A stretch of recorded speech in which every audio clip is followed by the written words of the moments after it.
Here we are with restaurant part 2. If you haven't seen the first one, click here and get caught up. But to continue, so for this video I'm going to start off with the most important rule, which is be aware of your surroundings. I know when you go to a restaurant, it's you, the person you're with, it's romantic, it's just you and that person, the whole world ends at that table. But realistically, there's actually other people at that restaurant. So when you first walk in, if there's a sign that says wait to be seated, wait to be seated. Don't go sit at a table because you are hungry and you're ready, because for all you know, first of all, there's a wait. Also, the table you're sitting at may actually be reserved for someone else. Look at the time. Is it lunchtime? Is it dinner time on a Friday or Saturday night? If it happens to be any of those times, chances are you're not going to be in and out in 5 minutes. If you do need to be out in 5 minutes, go to McDonald's, drive-through, go to Subway, go somewhere else. Have some patience. If you had to wait 45 minutes, you're not getting your food in 10 minutes. So relax. Calm down, enjoy the time that you're there with your friends, have some conversation, and time might actually go a little bit faster for you. 2, do not sit at a dirty table. The fact that I even have to say that absolutely kills me. I don't care if you see your favorite table or it's the table that you guys had your first date on. And for those of you who don't get what I'm saying, and that just seems like crazy that you shouldn't sit at dirty tables, there's a few reasons why you shouldn't. 1, it's not really sanitary. 2, that table actually might already be reserved. 3, no one's gonna know that you're new if you're sitting at a dirty table. So when you get pissed off that people didn't rush to you and take your order, it looks like you're already done eating. How about you just wait, or better yet, just ask. Hey, do you mind if we get this table here? How long did that take? Not that long, right?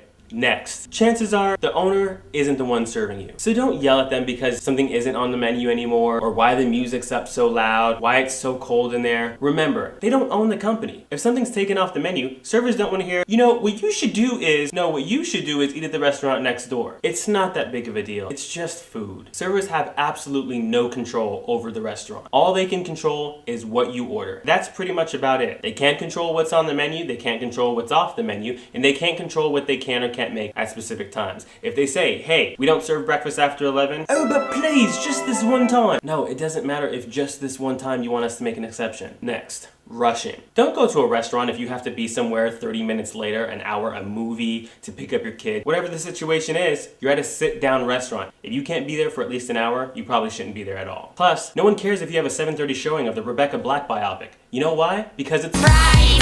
And Friday comes before Saturday, meaning the beginning of the weekend, which means chances are it's probably gonna be busy. So unless it's an absolute emergency, don't ask for your food to be rushed just because you have a movie to go to. And better yet, go see the movie first, then go grab dinner. Do not show up at a restaurant 15 minutes before they're about to close. Chances are the kitchen's already closed or they're closing. And if you know anything about servers and bartenders, they already have to be there an hour or two after the last customer leaves, because nothing's worse than people coming in 10 minutes before you close and then staying there for an hour, meaning the server has to stay even later. And last but not least, but probably the most important, tipping. Some people know how to, some people don't. Some people feel they don't have to. First of all, if you can't afford to tip, you can't afford to eat out. Plain and simple. As far as how much to tip, it's 2011, people. Everybody has a smartphone, and every smartphone has some kind of tipping calculator. If you don't have an idea, let me lay it out for you. If they were decent, if they were good, 15 to 20%. That's what you tip. It's almost never okay to not tip anything. You don't tip less for anything that's out of the control of the server. You didn't get your favorite server, you ran out of your favorite cheesecake. Yes, restaurants do run out of things. Or you didn't like the food. None of that has anything to do with the server. As long as they did their job, you need to tip them. And unless the server was a complete jerk to you and ignored you, there's no reason not to tip. So,